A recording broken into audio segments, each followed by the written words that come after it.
Hi hello welcome to Sakshi cinema. 40 ఏళ్లు దాటినా సరే హీరోయిన్ నయనతార ఇప్పటికీ వరుస సినిమాలు చేస్తూ ఫుల్ బిజీగా ఉంది. ప్రస్తుతం తన చేతిలో చిరంజీవి, మన శివశంకర వరప్రసాద్, బాలకృష్ణ కొత్త సినిమా యష్ టాక్సిక్ తో పాటు తమిళ, మలయాళ సినిమాలు చెరో రెండున్నాయి.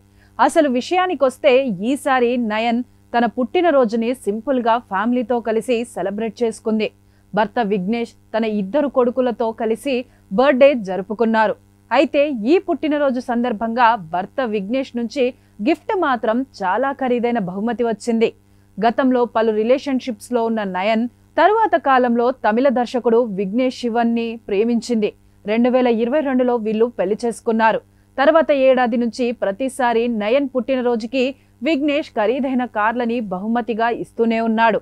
2023లో 3 కోట్లు ఖరీదు చేసే మర్సిడీస్ మేబాచ్ కారును బహుమతిగా ఇచ్చాడు. 2024 అంటే గతేడాది 5 కోట్లు విలువ చేసే మర్సిడీస్ బెంజ్ మేబాచ్ GLS 600 కార్ని తన శ్రీమతి నయనతారకు బహుమతిగా ఇచ్చాడు విఘ్నేష్. ఇప్పుడు ఏకంగా 10 కోట్ల ఖరీదైన రోల్స్ రాయ్స్ బ్లాక్ బ్యాడ్జ్ స్పెక్ట్ర్ కార్ని బహుమతిగా ఇచ్చాడు. ఆ ఫోటోలని విఘ్నేష్ తన ఇన్స్టాలో పోస్ట్ చేశాడు. ఇప్పుడు ఈ ఫోటోలు వైరల్ అవుతున్నాయి. సాక్షి టీవీ ప్రసారాలను నిలిపివేయడం చట్టరీత్యా నేరం.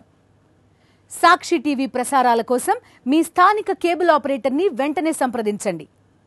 DTHలో, ఇంటర్నెట్లో కూడా సాక్షి టీవీ ప్రసారాలను వీక్షించవచ్చు.